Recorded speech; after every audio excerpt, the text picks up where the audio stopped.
नमस्कार विद्यार्थी मित्रांनो, स्वागत आहे तुमचं आजच्या नवीन व्हिडिओमध्ये। तर आज आपण वीकली करंट अफेअर्स म्हणजेच 6 ते 12 ऑक्टोबर दरम्यानच्या खूप महत्त्वाच्या चालू घडामोडी पाहत आहोत। तर विद्यार्थी मित्रांनो, यामध्ये आपण एकूण 30 प्रश्न घेतलेले आहेत आणि त्यांचे स्पष्टीकरण देखील आपण या व्हिडिओमध्ये पाहण्याचा प्रयत्न केलाय आणि खूप महत्त्वाचे मी प्रश्न घेतलेत। सर्वांनी या व्हिडिओमध्ये शेवटपर्यंत पाहण्याचा प्रयत्न करावा। तर चला, थोडाही वेळ वाया न घालवता आपण या व्हिडिओला सुरुवात करूयात।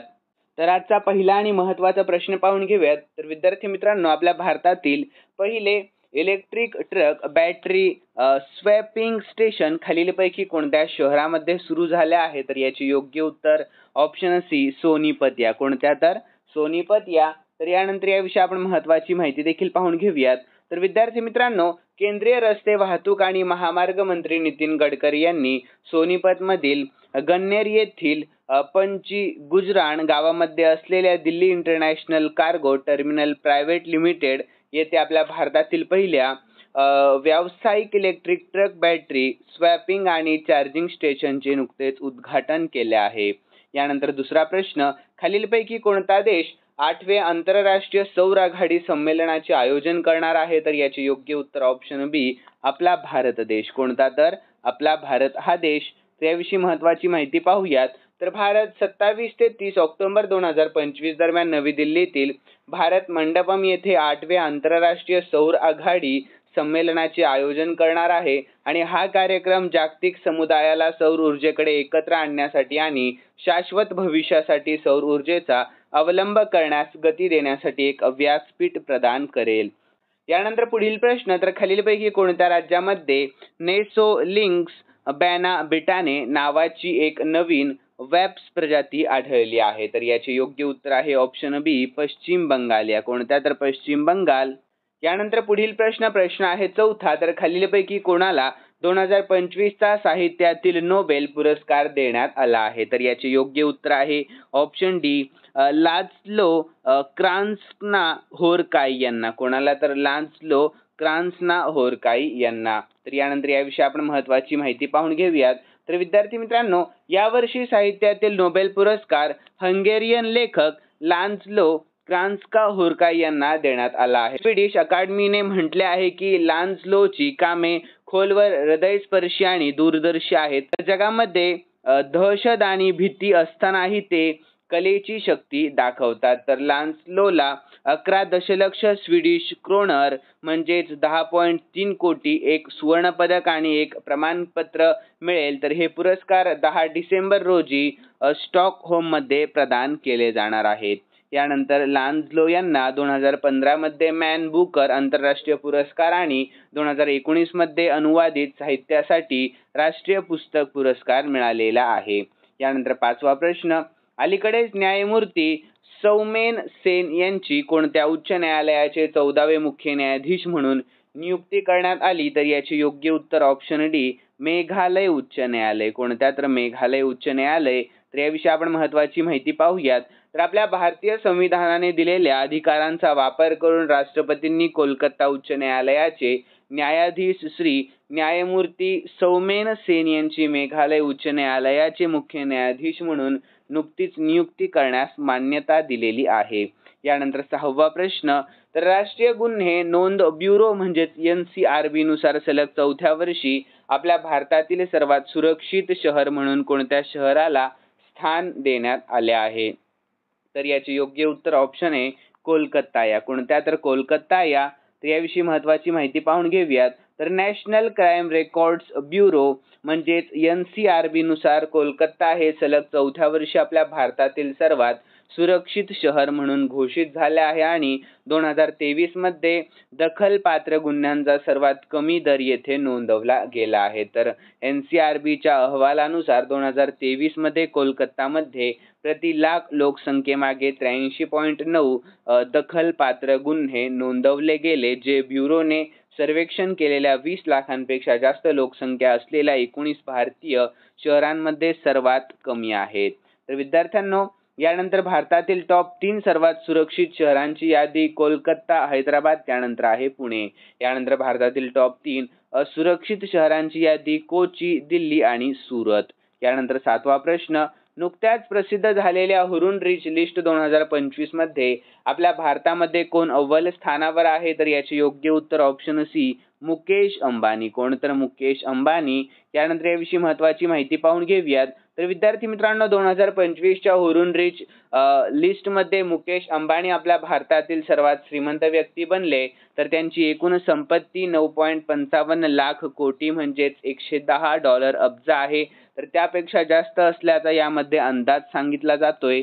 यानंतर पुढील प्रश्न, विंग्स ऑफ व्हॅलर हे पुस्तक कोणी लिहिले आहे? तर याचे योग्य उत्तर आहे ऑप्शन ए स्वप्नील पांडे यांनी. कोणी? तर स्वप्नील पांडे यांनी. तर यानंतर आपण याविषयी महत्त्वाची माहिती पाहून घेऊया. तर विद्यार्थी मित्रांनो तर हे पुस्तक भारतीय हवाई दलाच्या जवानांच्या शौर्य आणि बलिदानाच्या कथांवर आधारित आहे. तर लेखक स्वप्नील पांडे यांनी यामध्ये हवाई दलाच्या गौरवशाली इतिहासाचे चित्रण केलेले आहे. यानंतर 9वा प्रश्न, आंतरराष्ट्रीय निसर्ग संवर्धन संघ परिषद कोठे आयोजित केली जाईल? तर याचे योग्य उत्तर ऑप्शन बी अबुधाबीमध्ये. कोठे? तर अबुधाबीमध्ये. तर यानंतर याविषयी आपण महत्त्वाची माहिती पाहूयात. तर आंतरराष्ट्रीय निसर्ग संवर्धन संघ परिषद 2025 स्थळ अबुधाबी संयुक्त अरब अमिराती आणि कालावधी 9 ते 15 ऑक्टोबर 2025 आणि ही परिषद जागतिक स्तरावर निसर्ग संवर्धन व पर्यावरणीय टिकाव यावर चर्चा करण्यासाठी आयोजित करण्यात आलेली आहे. यानंतर 10वा प्रश्न, स्थलांतरित मुलांना शिक्षण देण्यासाठी केरळच्या मुख्यमंत्र्यांनी कोणती योजना सुरू केली? तर याचे योग्य उत्तर ऑप्शन डी ज्योती योजना. कोणती? तर ज्योती योजना सुरू केली आहे.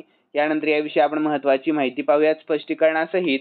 तर ज्योती योजनेचा मुख्य उद्देश आहे अनिवासी भारतीयांच्या मुलांना दर्जेदार शिक्षण देणे आणि ही योजना डिजिटल प्लॅटफॉर्मद्वारे ऑनलाईन शिक्षण प्रदान करणार आहे. यानंतर 11वा प्रश्न, ई कचरा निर्माण करण्यामध्ये भारत जगात कितव्या क्रमांकावर आहे? तर याचे योग्य उत्तर ऑप्शन बी तृतीय क्रमांकावर. कितव्या? तर तृतीय. तर याविषयी आपण महत्त्वाची माहिती पाहून घेऊयात. तर विद्यार्थी मित्रांनो तर अमेरिका आणि चीन नंतर भारत 3ऱ्या क्रमांकावर राहिला आहे आणि आपल्या भारतातील जलद डिजिटल क्रांतीसोबत इलेक्ट्रॉनिक कचरा म्हणजेच ई कचराच्या प्रमाणामध्ये अभूतपूर्व वाढ होत आहे. तर हे पर्यावरण, आरोग्य आणि अर्थव्यवस्थेसाठी एक गंभीर आव्हान देखील बनले आहे. आणि टॉप 3 देशांमध्ये किती ई कचरा तयार होतो? तर द हिंदू या वृत्तपत्रानुसार 2025 मध्ये आपल्या भारताने सुमारे 2.2 दशलक्ष टन म्हणजेच 2.2 दशलक्ष मेट्रिक टन ई कचरा निर्माण केला. तर हे चीन सुमारे 5.3 दशलक्ष टन आणि अमेरिका सुमारे 3.2 दशलक्ष टन नंतर 3ऱ्या क्रमांकावर आहे. तर 2017 ते 18 ते 2023 ते 2024 पर्यंत आपल्या भारतामध्ये ई कचऱ्याच्या निर्मितीमध्ये 151% वाढ होण्याची अपेक्षा आहे. यानंतर 12वा प्रश्न, खालीलपैकी कोणत्या देशाने इलेक्ट्रिक वाहनांसाठी ध्वनिक वाहन चेतावणी प्रणाली अनिवार्य करण्याची घोषणा केली? तर याचे योग्य उत्तर ऑप्शन ए आपल्या भारत. कोणत्या? तर आपल्या भारत. तर याविषयी महत्त्वाची माहिती पाहूयात. तर भारत सरकारने इलेक्ट्रिक वाहनांसाठी EVs acoustic vehicle alert system अनिवार्य करण्याचा प्रस्ताव दिला आहे, जो 1 ऑक्टोबर 2027 पासून सर्व इलेक्ट्रिक वाहनांना लागू होणार आहे. तर कमी वेगाने जाणाऱ्या इलेक्ट्रिक वाहनांमधून निर्माण होणाऱ्या आवाजाद्वारे AVAS पदचाऱ्यांना आणि इतर रस्त्यावरील वापरकर्त्यांना वाहनाच्या उपस्थितीबद्दल चेतावणी देते. तर विद्यार्थ्यांनो अमेरिका, जपान आणि युरोपियन युनियनच्या अनेक देशांमध्ये ही प्रणाली आधीच अनिवार्य आहे. तर यानंतर आपण प्रस्तावित नियम पाहून घेऊयात. तर प्रभावी तारीख आहे हा नियम 1 ऑक्टोबर 2027 पासून सर्व नवीन इलेक्ट्रिक वाहनांना लागू झाला आहे. तर उद्दिष्ट आहे रस्ता सुरक्षा वाढवणे आणि इलेक्ट्रिक वाहनांमुळे होणारे अपघात रोखणे. यानंतर तंत्रज्ञान AVAS बाह्य स्पीकर वापरून ध्वनी उत्सर्जित करणे. यानंतर पुढील प्रश्न 13वा, तर खालीलपैकी कोणते शहर आपल्या भारतातील पहिले झोपडपट्टी मुक्त शहर बनले आहे? तर याचे योग्य उत्तर आहे ऑप्शन ए चंदीगड हे शहर. कोणते? तर चंदीगड हे. तर याविषयी महत्त्वाची माहिती पाहूयात. तर विद्यार्थी मित्रांनो आपल्या भारताने शहरी विकासामध्ये एक महत्त्वाचा टप्पा गाठला. तर चंदीगड हा केंद्रशासित प्रदेश अधिकृतपणे झोपडपट्टी मुक्त घोषित होणारे देशातील पहिले शहर बनले आहे आणि शहापूर कॉलनीसह अनेक बेकायदेशीर वसाहती काढून टाकून प्रशासनाने 520 एकर जमीन परत घेतली आणि पर्यायी घरे आणि पुनर्वसन सुनिश्चित केलेले आहे. यानंतर 14वा प्रश्न, तर विद्यार्थ्यांनो, जगातील सर्वात उंच पूल कोणत्या देशात बांधला आहे? तर याचे योग्य उत्तर आहे ऑप्शन डी, चीन या देशामध्ये. कोणत्या? तर चीन या. तर याविषयी महत्त्वाची माहिती पाहून घेऊयात. तर जगातील सर्वात उंच पूल चीनमध्ये बांधला गेला आहे, ज्याचे नाव आहे हुआजियांग ग्रँड कॅन्यन ब्रिज. तर विद्यार्थ्यांनो, हा पूल चीनच्या ग्वांगझू प्रांतातील दरीपासून 625 मीटर म्हणजेच 2050 फूट उंचीवर आहे आणि अलीकडेच तो जनतेसाठी खुला करण्यात आला आहे. तर पुलाचे नाव आहे हुआजियांग ग्रँड कॅन्यन ब्रिज आणि स्थान आहे गुईझोऊ प्रांत, चीन आणि उंची आहे 625 मीटर म्हणजेच 2050 फूट. आणि या पुलाच्या बांधकामामुळे खोऱ्याच्या दोन्ही बाजूंमधील प्रवासाचा वेळ 2 तासांवरून फक्त 2 मिनिटांवर आलेला आहे, ज्यामुळे कनेक्टिव्हिटीमध्ये मोठ्या प्रमाणामध्ये सुधारणा देखील झालेली आहे. यानंतर विद्यार्थ्यांनो, 15वा प्रश्न, खालीलपैकी कोणाची आशियाई टेबल टेनिस चॅम्पियनशिप 2025च्या ब्रँड अँबॅसेडर म्हणून नियुक्ती करण्यात आली? तर याचे योग्य उत्तर ऑप्शन सी, शरद कमल. कोणाची? तर शरद कमल. तर याविषयी आपण महत्त्वाची शॉर्टमध्ये माहिती पाहूयात. तर 11 ते 15 ऑक्टोबर दरम्यान भुवनेश्वर येथे होणाऱ्या 28व्या ITTF-ATTU आशियाई टेबल टेनिस चॅम्पियनशिपसाठी शरद कमल यांची ब्रँड अँबॅसेडर म्हणून नियुक्ती करण्यात आलेली आहे. यानंतर 16वा प्रश्न, तर INS गुलजार येथे आपल्या भारतातील पहिले पाण्याखालील संग्रहालय कोठे सुरू केले जाईल? तर याचे योग्य उत्तर आहे ऑप्शन बी, आपल्या महाराष्ट्र या राज्यामध्ये. कोठे? तर आपल्या महाराष्ट्र या राज्यामध्ये. ठीक आहे, सर्वांनी लक्षात ठेवा. तर विद्यार्थी मित्रांनो, याविषयी आपण महत्त्वाची माहिती पाहून घेऊयात. तर आपल्या महाराष्ट्रातील INS गुलजारवर आपल्या भारतातील पहिले पाण्याखालील संग्रहालय उभारले जाणार आहे. तर सागरी जैवविविधतेला प्रोत्साहन देणे हे त्यांचे मुख्य उद्दिष्ट आहे आणि INS गुलजार हे आपल्या भारतीय नौदलाचे सेवामुक्त जहाज असून आता त्याचा वापर पर्यटन आणि सागरी शिक्षणासाठी केला जाणार आहे. तर विद्यार्थी मित्रांनो, महाराष्ट्र सरकार आणि भारतीय नौदल यांच्या संयुक्त विद्यमाने आपल्या भारताचे पहिले पाण्याखालील संग्रहालय उभारले जाणार आहे. म्हणजेच काय? तर Indian first under water museum. तर हे संग्रहालय मुरुड जंजिरा जिल्हा रायगड या किनाऱ्याजवळ उभारण्यात येणार आहे, जिथे INS गुलजार हे जहाज समुद्राच्या तळाशी स्थायिक केले जाईल. तर मुख्य उद्दिष्ट काय आहे याचे? तर सागरी जैवविविधतेचे संरक्षण आणि प्रोत्साहन करणे आणि समुद्रातील जीवसृष्टी, सागरी संरक्षण आणि नौदल इतिहासाबद्दल जागरूकता निर्माण करणे आणि पर्यटकासाठी एक अद्वितीय अनुभव देखील आहे हा. तर विद्यार्थी मित्रांनो, या संग्रहालयामध्ये स्कुबा डायव्हिंगद्वारे पर्यटकांना जहाजाच्या आतील भाग, युद्ध साहित्य आणि सागरी जीवनसृष्टी जवळून पाहता येईल. आणि आपल्या भारतामध्ये हा पहिलाच प्रयत्न असून यामुळे महाराष्ट्र पर्यटनामध्ये एक नवा आयाम जोडला जाईल आणि स्थानिक रोजगारालाही चालना मिळणार आहे. यानंतर पुढील प्रश्न 17वा, नुकत्याच संपलेल्या जागतिक पॅरा ॲथलेटिक्स अजिंक्यपद 2025 मध्ये आपल्या भारताने एकूण किती पदके जिंकली? तर याचे योग्य उत्तर ऑप्शन बी, एकूण 22 पदके जिंकली आहेत. किती? तर 22 पदके. तर यानंतर याविषयी महत्त्वाची माहिती पाहूयात. तर नवी दिल्ली येथे झालेल्या जागतिक पॅरा ॲथलेटिक्स चॅम्पियनशिप 2025 मध्ये आपल्या भारत देशाने 6 सुवर्ण पदके, 9 रौप्य पदके आणि 7 कांस्य पदकांसह एकूण 22 पदके जिंकून आतापर्यंतची सर्वोत्तम कामगिरी नोंदवली आहे. तर 104 देशांतील 2000हून अधिक खेळाडूंनी भाग घेतलेल्या या चॅम्पियनशिपमध्ये भारतीय पॅरा ॲथलेटिक्ससाठी एक ऐतिहासिक क्षण होता. तर विद्यार्थी मित्रांनो, 18वा प्रश्न, 2025 मध्ये जगातील सर्वाधिक लोकसंख्या असलेल्या शहरांच्या यादीमध्ये खालीलपैकी कोणते शहर प्रथम क्रमांकावर आहे? तर याचे योग्य उत्तर आहे ऑप्शन ए, ते आहे टोकियो हे शहर. कोणते? तर टोकियो. तर यानंतर आपण याविषयी महत्त्वाची माहिती पाहून घेऊयात. तर विद्यार्थी मित्रांनो, संयुक्त राष्ट्रांच्या अंदाजानुसार सध्याची जागतिक लोकसंख्या 8.2 अब्ज अशी आहे, जी 2050 पर्यंत 9.7 अब्ज होईल. तर भारत आणि चीन सध्या जगातील सर्वाधिक लोकसंख्या असलेले देश आहेत आणि 2025 मध्ये जगातील सर्वात जास्त लोकसंख्या असलेले शहर जपानची राजधानी टोकियो आहे आणि टोकियोची लोकसंख्या 37 दशलक्ष अशी आहे. तर गेल्या वर्षीच्या तुलनेमध्ये जपानचा विकास दर मंदावला असला तरी टोकियो हे जगातील सर्वाधिक लोकसंख्या असलेले शहर राहिले आहे आणि आपल्या भारताची राजधानी दिल्ली 34 दशलक्ष रहिवाशांसह दुसऱ्या क्रमांकावर आहे. यानंतर विद्यार्थी मित्रांनो, शांघाय हे 3 कोटी लोकसंख्येसह शांघाय नंतर चीनमधील तिसरे सर्वात मोठे शहर आहे. यानंतर पुढील प्रश्न 19वा, तर खालीलपैकी कोणते राज्य हिमबिबट्यांच्या संपूर्ण लोकसंख्येचे मूल्यांकन करणारे आपल्या भारतातील पहिले राज्य बनले आहे? तर याचे योग्य उत्तर आहे ऑप्शन ए, हिमाचल प्रदेश हे. कोणते? तर हिमाचल प्रदेश हे. यानंतर याविषयी आपण महत्त्वाची माहिती पाहूयात. तर पहिले राज्य हिमाचल प्रदेश हे आपल्या भारतातील पहिले राज्य आहे ज्याने हिमबिबट्यांच्या संख्येचे व्यापक आणि वैज्ञानिक मूल्यांकन केले आहे.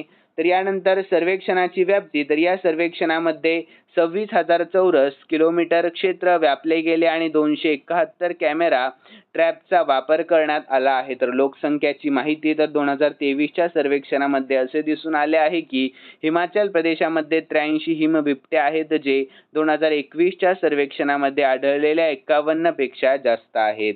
तर विद्यार्थ्यांनो, सहयोग, तर हे सर्वेक्षण नेचर कन्झर्वेशन फाउंडेशनच्या सहकार्याने करण्यात आले आणि आंतरराष्ट्रीय हिमबिबट्या दिवस 23 ऑक्टोबर रोजी साजरा करण्यात येतो. आणि हिमाचल प्रदेश विषयी देखील शॉर्टमध्ये महत्त्वाची माहिती पाहूयात आपण. राजधानी आहे शिमला आणि धर्मशाळा. मुख्यमंत्री सुखविंदर सिंग सुखू आणि राज्यपाल शिव प्रताप शुक्ला. तर विद्यार्थी मित्रांनो, तुम्हा सर्वांसाठी खूप आनंदाची बातमी. तर मी तुमच्यासाठी जानेवारी ते ऑक्टोबर या महिन्याचे म्हणजेच मागील 10 महिन्यांच्या चालू घडामोडीचा मॅरेथॉन व्हिडिओ बनवलेला आहे. तर विद्यार्थ्यांनो, त्या व्हिडिओची लिंक आपल्या डिस्क्रिप्शन बॉक्समध्ये आहे, सर्वांनी जाऊन पहा. तर 3 तासांचा व्हिडिओ आहे आणि त्या व्हिडिओमध्ये एकूण मी 1400 प्लस प्रश्नांचा समावेश केला आहे. तर खूप महत्त्वाचा व्हिडिओ ठरेल तुमच्यासाठी तो. तर हा आपला वीकचा व्हिडिओ झाल्यावर ताबडतोब सर्वांनी हा व्हिडिओ पाहून घ्यावा. तर चला पुढील प्रश्नाला सुरुवात करूयात. यानंतर 20वा प्रश्न, कोणत्या राज्यातील कोंडारेड्डीपल्ली गावाला दक्षिण भारतातील पहिले 100% सौर ऊर्जेवर चालणारे गाव म्हणून घोषित करण्यात आले? तर याचे योग्य उत्तर ऑप्शन डी, तेलंगणा. कोणत्या? तर तेलंगणा. तर याविषयी आपण महत्त्वाची माहिती पाहूयात. तर तेलंगणा राज्यातील कोंडारेड्डीपल्ली गावाला दक्षिण भारतातील पहिले 100% सौर ऊर्जेवर चालणारे गाव म्हणून घोषित करण्यात आले आहे. तर हे राज्य सरकारच्या हरित ऊर्जा अभियानाअंतर्गत साध्य करण्यात आले आहे. तर मुख्य मुद्दे आहेत, राज्य कोंडारेड्डीपल्ली गाव तेलंगणामध्ये आहे. यानंतर स्थान आहे हे नगर कुर्नूल जिल्ह्यातील वांगूर मंडल येथे आहे. तर प्रकल्पाचे उद्दिष्ट सौर ऊर्जेद्वारे हे गाव पूर्णपणे स्वावलंबी बनवणे आणि प्रगती प्रकल्पाअंतर्गत गावातील 514 घरे आणि 11 सरकारी इमारती 1500 किलोवॅट क्षमतेच्या सौर ऊर्जा यंत्रणेशी जोडण्यात आलेल्या आहेत. तर याचे फायदे, तर या उपक्रमामुळे ग्रामस्थांना वीज बिलातून मुक्तता मिळाली आहे आणि मुलांच्या शिक्षणासाठी आणि शेतीसाठी 24/7 वीज उपलब्ध झाली आहे आणि कार्बन उत्सर्जन कमी करून पर्यावरणाला फायदा देखील झालेला आहे. तर महत्त्व काय आहे? तर ग्रामीण विकास आणि अक्षय ऊर्जेच्या क्षेत्रामध्ये ही एक महत्त्वाची कामगिरी आहे. तर विद्यार्थ्यांनो, तेलंगणाविषयी शॉर्टमध्ये महत्त्वाची माहिती पाहून घेऊयात. राजधानी आहे हैदराबाद. मुख्यमंत्री रेवंत रेड्डी, राज्यपाल जिष्णू देव वर्मा. यानंतर 21वा प्रश्न, धक्कादायक घटना कोणती घडली? तर 6 ऑक्टोबर 2025 रोजी सुप्रीम कोर्टामध्ये कोणत्या न्यायाधीशांवर हल्ल्याचा प्रयत्न झाला? तर याचे योग्य उत्तर ऑप्शन बी, भूषण गवई. कोणावर? तर भूषण गवई यांच्यावर. तर याविषयी आपण महत्त्वाची माहिती पाहून घेऊयात. तर विद्यार्थी मित्रांनो, 6 ऑक्टोबर 2025 रोजी सुप्रीम कोर्टाने सरन्यायाधीश भूषण गवई यांच्यावर हल्ल्याचा प्रयत्न झाल्याची घटना घडली. तर न्यायालयामध्ये उपस्थित असलेल्या वकील अनस तन्वीर यांची या घटनेची पुष्टी केली आहे. तर विद्यार्थी मित्रांनो, या घटनेवर देशभरातून तीव्र प्रतिक्रिया उमटल्या. तर पंतप्रधान नरेंद्र मोदी यांनीही या घटनेचा निषेध व्यक्त करत सामाजिक माध्यम एक्स म्हणजेच पूर्वीचे ट्विटर वरून प्रतिक्रिया दिली. तर त्यांचे म्हणणे आहे की आपल्या भारताचे सरन्यायाधीशांवर हल्ला हा प्रत्येक भारतीयासाठी संतापजनक प्रसंग आहे. अशा निंदनीय कृतीसाठी समाजामध्ये कोणतेही स्थान नाही. तसेच मोदींनी न्यायमूर्ती गवई यांनी दाखवलेल्या संयम व शांततेचे कौतुक देखील केले आहे.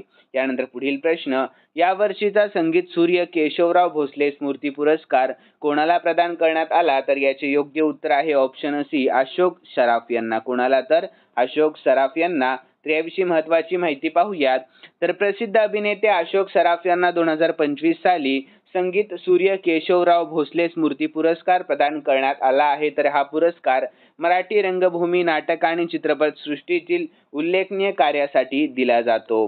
तर केशवराव भोसले हे मराठी संगीत रंगभूमीचे अध्वर्यू मानले जातात आणि अशोक सराफ यांनी गेल्या 5 दशकांमध्ये विनोदी तसेच गंभीर अशा दोन्ही प्रकारच्या भूमिका साकारून प्रेक्षकांची मने देखील जिंकली आहेत.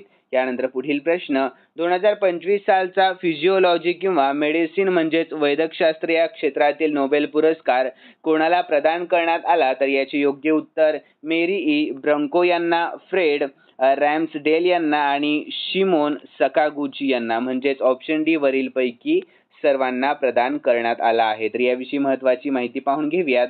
तर विद्यार्थी मित्रांनो, फिजिओलॉजी किंवा मेडिसिन या क्षेत्रामध्ये संशोधन विषय काय होता यांचा? तर पेरिफेरल इम्यून टॉलरन्स म्हणजे रोगप्रतिकार सहनशीलता या विषयावरील संशोधनासाठी त्यांना हा सन्मान देण्यात आला आहे. आणि महत्त्वाचे काय आहे? तर हे तिन्ही वैज्ञानिक शरीराच्या रोगप्रतिकार प्रणालीशी संबंधित महत्त्वाच्या संशोधनासाठी ओळखले जातात आणि त्यांनी अशा पेशींचा शोध लावला ज्यामुळे शरीर स्वतःच्या निरोगी पेशींवर हल्ला करत नाही. यालाच इम्यून टॉलरन्स असे म्हणतात. तर विद्यार्थ्यांनो, संशोधनाचे महत्त्व, या शोधामुळे ऑटो इम्यून आजारांवर जसे की मधुमेह, सांध्याचा दाह, ल्युपस इत्यादी उपचार करण्याच्या नवीन शक्यता निर्माण झाल्या आहेत. तसेच अवयव प्रत्यारोपण मध्ये अवयव नाकारणे कमी करण्यास मदत होऊ शकते. तर विद्यार्थ्यांना घोषणा करणारी संस्था the Nobel Assembly at Karolinska Institute Sweden आणि घोषणेचे वर्ष 2025 आणि सारांश देखील पाहून घेऊया. तर 2025 चा फिजिओलॉजी किंवा मेडिसिनसाठी नोबेल पुरस्कार मेरी ई ब्रँको, फ्रेड रॅम्सडेल आणि शिमोन साकागुची या 3 वैज्ञानिकांना इम्यून टॉलरन्सवरील त्यांच्या क्रांतिकारी शोधासाठी प्रदान करण्यात आलेला आहे. यानंतर पुढील प्रश्न आहे 24वा. तर महात्मा गांधी सेवा पुरस्कार कर्नाटक 2025 कोणाला देण्यात आला? तर याचे योग्य उत्तर आहे option C, doctor Ramachandra Guha यांना. कोणाला? तर डॉक्टर रामचंद्र गुहा यांना. तर याविषयी महत्त्वाची माहिती पाहूयात. तर 2025 साली महात्मा गांधी सेवा पुरस्कार कर्नाटक हा सन्मान प्रसिद्ध इतिहासकार आणि विचारवंत डॉक्टर रामचंद्र गुहा यांना प्रदान करण्यात आला आहे. तर त्यांनी भारतीय स्वातंत्र्य चळवळ, पर्यावरण आणि गांधीवादी विचारांवर केलेल्या अभ्यासपूर्ण लेखनामुळे हा पुरस्कार त्यांना मिळाला. तर त्यांच्या इंडिया आफ्टर गांधी आणि गांधी बिफोर इंडिया या ग्रंथांनी भारताच्या आधुनिक इतिहासाला जागतिक स्तरावर मान्यता मिळवून दिली आहे. यानंतर स्टॅटिकचे महत्त्वाचे मुद्दे पाहून घेऊयात. तर हा पुरस्कार महात्मा गांधी यांच्या अहिंसा आणि सेवा तत्वांचा प्रचार करणाऱ्या व्यक्तींना दिला जातो आणि कर्नाटक सरकार हा पुरस्कार दरवर्षी गांधी जयंती निमित्त देत असते. तर महत्त्वाचे उदाहरण देखील पाहून घेऊयात आपण. तर डॉक्टर रामचंद्र गुहा यांचे कार्य समाजामध्ये सहिष्णुता, पर्यावरण संवर्धन आणि लोकशाही मूल्यांची जपणूक करण्यावर केंद्रित आहे, म्हणून त्यांना या प्रतिष्ठित गांधी सेवा पुरस्काराने गौरविण्यात आलेले आहे. यानंतर 25वा प्रश्न, 62वी राष्ट्रीय बुद्धिबळ स्पर्धा कोणी जिंकली? तर याचे योग्य उत्तर ऑप्शन बी, पी इनियान यांनी. कोणी? तर पी इनियान यांनी. तर याविषयी महत्त्वाची माहिती पाहूयात. तर 62वी राष्ट्रीय बुद्धिबळ स्पर्धा नुकतीच पार पडली असून या स्पर्धेमध्ये तामिळनाडूच्या ग्रँडमास्टर पी इनियान यांनी विजेतेपद पटकावले आहे. तर त्यांनी उत्कृष्ट रणनीती, वेगवान गणना आणि आक्रमक खेळाच्या जोरावर देशातील नामांकित ग्रँडमास्टर्सला मागे टाकले. तर या विजयामुळे इनियान यांनी भारतीय बुद्धिबळ क्षेत्रामध्ये आपले स्थान अधिक मजबूत केलेले आहे. तर आपल्या भारतामध्ये बुद्धिबळाला जागतिक स्तरावर प्रसिद्धी मिळवून देण्यात विश्वनाथन आनंद यांचा खूप मोठा वाटा आहे आणि आता इनियान सारखे तरुण खेळाडू ही परंपरा पुढे घेऊन जात आहेत. यानंतर पुढील प्रश्न आहे 26वा. तर महाराष्ट्र पोलिसांच्या गणवेशामध्ये बदल करण्याची मोठी घोषणा कोणी केली आहे? तर याचे योग्य उत्तर आहे ऑप्शन बी, एकनाथ शिंदे यांनी. कोणी? तर एकनाथ शिंदे यांनी. तर याविषयी महत्त्वाची माहिती पाहून घेऊयात.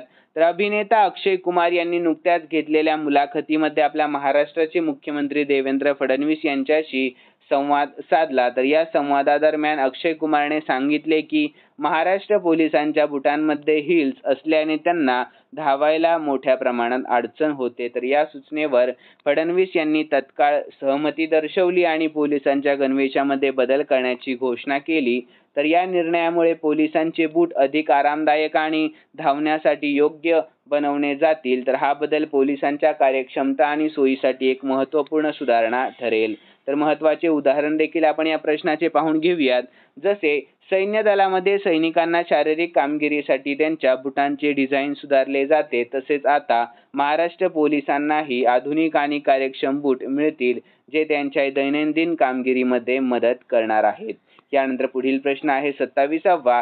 तर मुख्यमंत्री देवेंद्र फडणवीस यांच्या अध्यक्षतेखाली झालेल्या मंत्रिमंडळाच्या बैठकीमध्ये खालीलपैकी कोणत्या महत्त्वाच्या निर्णयाला मंजुरी देण्यात आली? तर याचे योग्य उत्तर आहे ऑप्शन बी, तुकडाबंदी अधिनियमात सुधारणा करण्यात आली आहे. तर यानंतर याविषयी महत्त्वाची माहिती पाहूयात.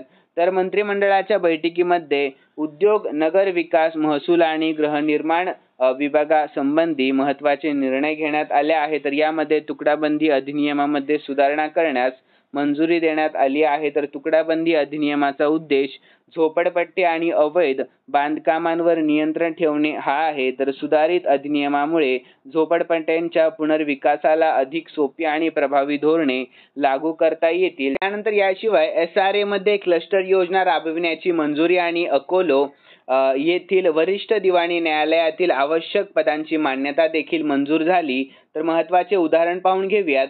जर एखादी झोपडपट्टी नगर परिषदेकडून पुनर्विकसित केली जात असेल तर सुधारित तुकडाबंदी अधिनियमामुळे त्या झोपडपट्टीमध्ये रहिवाशांना योग्य न्यायसंगम प्रक्रिया मिळू शकते आणि अनधिकृत बांधकामावर नियंत्रण ठेवले जाऊ शकते.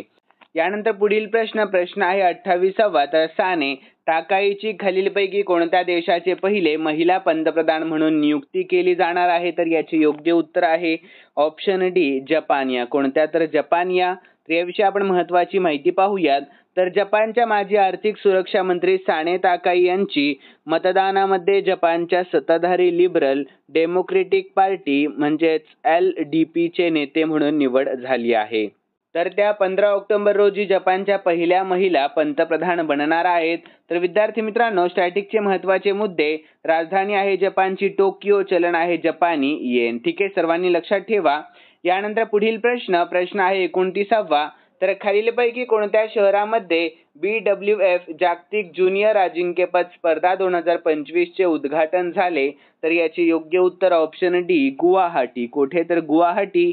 तर यानंतर याविषयी आपण महत्त्वाची माहिती पाहून घेऊया. तर 17 वर्षांच्या अंतरानंतर BWF जागतिक ज्युनियर अजिंक्यपद स्पर्धा आपल्या भारतामध्ये परतत आहे, जी भारतीय बॅडमिंटनसाठी एक मोठी कामगिरी आहे. तर जगातील सर्वोत्तम तरुण शटलर्सचा समावेश असलेली ही प्रतिष्ठित स्पर्धा 6 ते 19 ऑक्टोबर 2025 दरम्यान गुवाहाटी, आसाम येथे आयोजित केली जात आहे. तर आपल्या भारताकडून या स्पर्धेचे आयोजन करण्याची ही दुसरी वेळ आहे आणि 2008 मध्ये पुण्यामध्ये पहिल्यांदाच ही स्पर्धा आयोजित करण्यात आली होती आणि यामुळे जागतिक बॅडमिंटन केंद्र म्हणून देशाची वाढती भूमिका पुष्टी होते.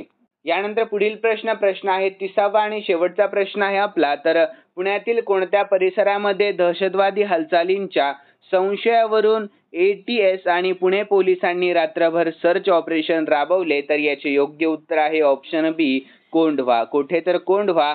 तर याविषयी आपण महत्त्वाची माहिती पाहूयात. तर पुणे शहरामध्ये पुन्हा एकदा दहशतवादी हालचालींचा संशय निर्माण झाला. तर या पार्श्वभूमीवर ATS म्हणजेच अँटी टेररिझम स्क्वॉड आणि पुणे पोलिसांनी संयुक्तपणे कोंढवा परिसरामध्ये रात्रभर सर्च ऑपरेशन म्हणजेच शोध मोहीम राबवली आहे. तर या मोहिमेमध्ये सुमारे 18 संशयित इसमांचा शोध घेण्यात आला आहे. काही संशयितांना ताब्यात देखील घेऊन चौकशी सुरू केली आहे. तर सुरक्षा कारणास्तव पोलिसांनी या कारवाईबाबत गुप्तता राखली. तर कोंढवा हा परिसर पूर्वीही दहशतवादी कारवायांशी संबंधित संशयितांमुळे चर्चेत राहिलेला आहे. तर महत्त्वाचे उदाहरण पाहून घेऊयात. तर 2019 मध्येही कोंढवा परिसरामध्ये बॉम्बस्फोट प्रकरणातील संशयित आढळल्याने राष्ट्रीय तपास यंत्रणा म्हणजेच NIA आणि पोलिसांनी कारवाई केली होती. त्यामुळे हा परिसर सुरक्षा यंत्रणांसाठी नेहमीच लक्षवेधी राहिला आहे. यानंतर महत्त्वाचे मुद्दे पाहून घेऊयात आपण. तर ठिकाण कोंढवा पुणे, कारवाई करणारे ATS व पुणे पोलीस, संशयितांची संख्या 18 आणि स्वरूप आहे रात्रभर सर्च ऑपरेशन. यानंतर विद्यार्थ्यांनो, खालील 2 प्रश्न मी स्पेशली तुमच्यासाठी ठेवलेले आहेत आणि हे 2 प्रश्न आपण या वीकली करंट अफेअरच्या व्हिडिओमध्ये पाहिलेत. खूप सोपे आणि महत्त्वाचे प्रश्न आहेत. तर सर्व विद्यार्थ्यांनी या दोन्ही प्रश्नाचे उत्तर आपल्या कॉमेंट बॉक्समध्ये सांगायचं आहे. तर प्रश्न पाहून घेऊयात. जगातील सर्वात उंच पूल कोणत्या देशात बांधला आहे? तर योग्य उत्तर सर्वांनी कॉमेंटमध्ये सांगा. यानंतर पुढील प्रश्न, 62वी राष्ट्रीय बुद्धिबळ स्पर्धा कोणी जिंकली? याचेही योग्य उत्तर तुम्हाला आपल्या कॉमेंट बॉक्समध्ये सांगायचं आहे. आणि विद्यार्थी मित्रांनो, तुम्हाला जर आजचा आपला व्हिडिओ खरंच आवडलेला असेल तर नक्कीच सर्वांनी आपल्या 200 लाईकचं टार्गेट पूर्ण करायचं आहे लवकरात लवकर.